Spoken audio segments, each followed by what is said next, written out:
Shalom Ouvracha, mes chers amis. Aujourd'hui, nous parlons éducation. Vous savez qu'il est marqué qu'à la fin des temps, et dans l'endroit où nous sommes, eh bien, d'éduquer un enfant, c'est comme de monter sur une montagne de cristal.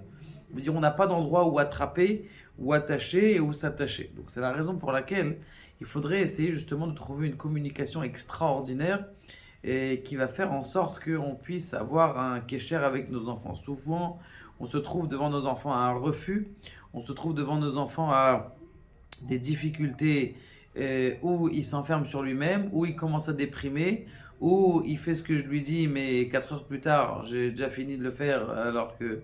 Donc comment faire justement pour arriver, et quelles sont les solutions pour arriver justement à dire quelque chose sans avoir de refus? Quels sont nos kelim, quels sont nos ustensiles qu'on va donner, Be'ezrat Hashem, pour justement que je n'ai pas de refus et tout ce que je vais dire, ça va être écouté bien comme il faut et que, Be'ezrat Hashem, il y a une avira, une atmosphère extraordinaire dans la maison. Avant de commencer à vous donner des ustensiles qui sont vraiment utilisables jour après jour, je voudrais faire avec vous un petit stage. Un petit stage, vous allez me dire comment est-ce que vous ressentez, comment est-ce que vous réagirez dans certaines situations. Si je vous dis toute la journée, vous êtes à la synagogue, voilà, on va parler de la synagogue.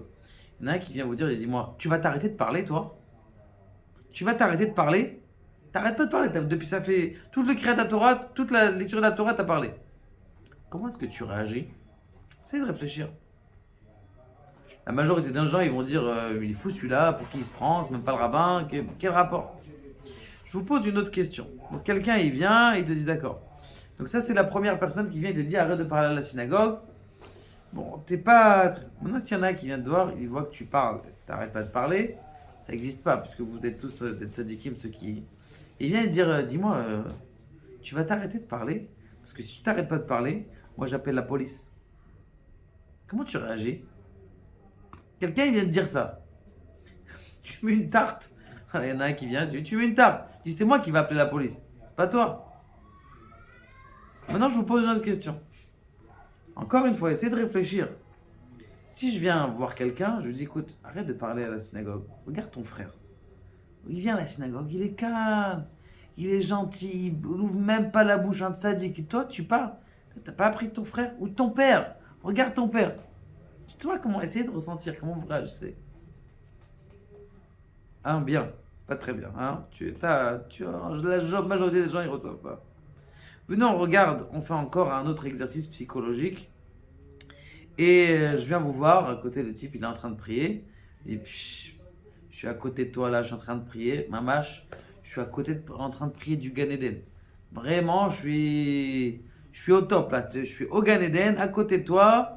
Ah, tes prières, elles sont écoutées, extraordinaires. Surtout quand tu parles, tout ça, c'est... Il y a quelqu'un qui vient cyniquement et il vient te faire une remontrance cynique. Tu la reçois? Pas tellement, hein. Cinquième possibilité, quelqu'un il vient, tu sais, de parler dans la synagogue, c'est quelque chose de... Tu vois, il y a des attentats en Israël, c'est à cause de toi. Tous les attentats qu'il y a en Israël, tous les enfants, toutes les maladies qu'il y a dans le monde, c'est à cause de toi, c'est les gens qui parlent au Beth Knesset.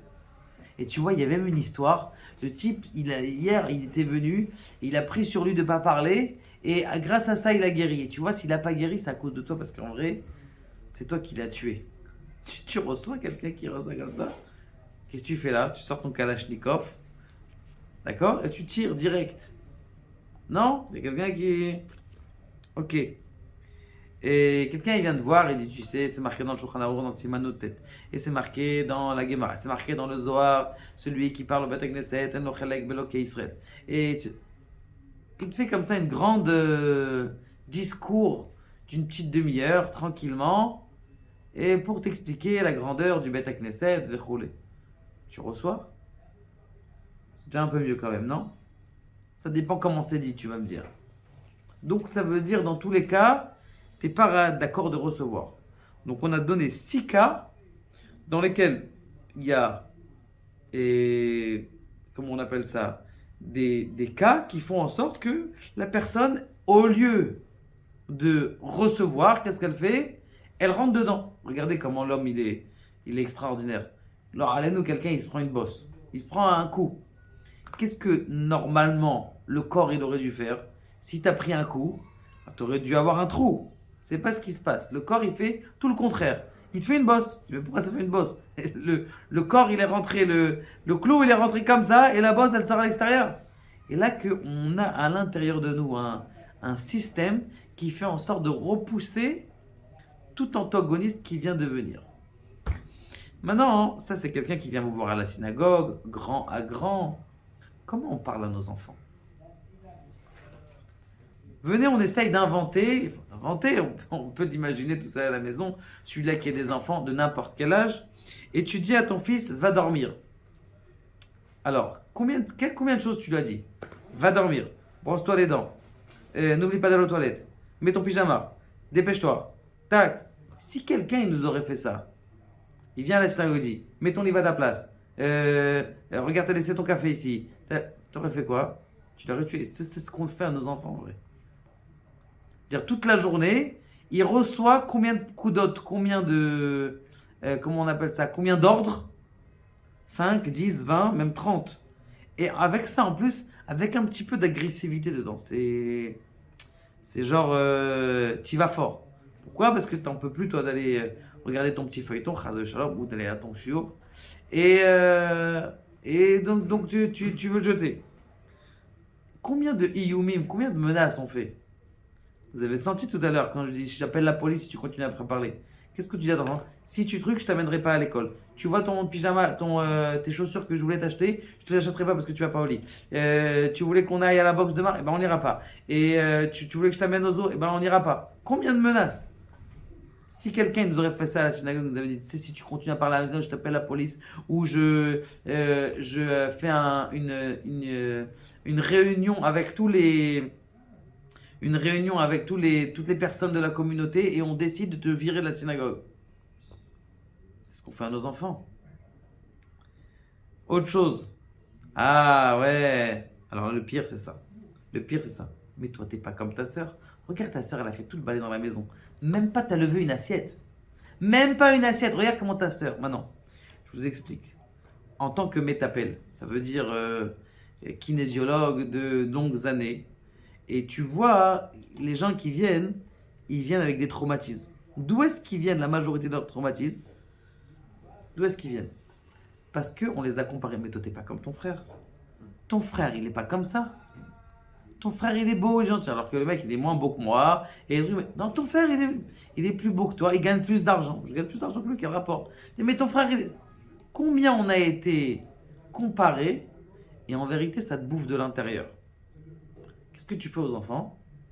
Toute la journée, on les compare. Si on a un enfant à la maison, on ne le compare pas. Des fois, on arrive à le comparer au voisin. Eh, regarde, t'as vu le voisin? Ils ont chez eux, ils ont un tour. Qu'est-ce qui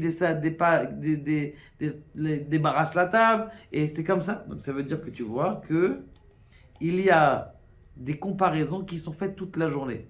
Et ça détruit un enfant à l'intérieur de lui. Je vais vous expliquer pourquoi ça détruit un enfant. Parce que de toute façon, un enfant, eh bien, déjà, il ressent ces menaces-là de Ashva. Un homme, en vrai, il a été créé par Adam Arishon, et c'est un homme qui a été créé qui est unique. Donc, à partir du moment où tu le mets sur quelqu'un d'autre, à côté de quelqu'un d'autre, il est plus unique.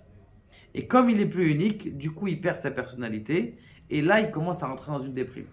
Un enfant qu'on dirait toute la journée, t'es pas comme ta sœur, t'amènes pas des notes comme ta sœur, t'es pas comme ton frère, t'es pas aussi beau gosse ton père, t'es pas aussi gentil, et ben tu l'as détruit.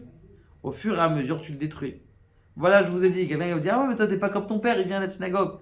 Vous sentez pas mal à l'aise, donc il va pas recevoir. La cinquième chose, Atala Tashma, tu l'accuses. Ah, mais c'est toi qui as fait tomber, c'est toi qui as fait ça. Il va aller ramasser les jouets. Il va aller. T'as fait tomber tous les jouets, va les ramasser. Essaye de faire le contraire. Je regarde, je t'en prie. Je donne pas toutes les parce que j'ai 8 outils extraordinaires qui vont vous aider à justement avoir le salut à la maison et à savoir comment parler à vos enfants. Maintenant, la dernière chose, c'est le système. Si quelqu'un il va vous voir à la synagogue et vous dit regarde, Ilan, ça fait Béhémet, je t'adore, t'es un type extraordinaire, tu fais des prières extraordinaires. Mais sache, tu sais, des fois tu parles à la synagogue, c'est à moi que ça me dérange, c'est pas. Mais dans un coin comme ça, vous sortez de la synagogue, ou tu peux lui dire par exemple, on donnera après, tu dis, je peux te dire un petit, juste un petit truc. Alors, je t'aime énormément, tout ça, tu sais, mais tu parles à la synagogue, je pense que tu devrais demander au Rav, peut-être que c'est un peu grave, tu sais, que vous recevrez plus. Je vous ai donné 6 systèmes que votre mangenon, c'est-à-dire votre processus de contraire, il va se mettre en réveil. Maintenant, je vous dis, vous prenez quelqu'un, vous prenez votre fils à côté.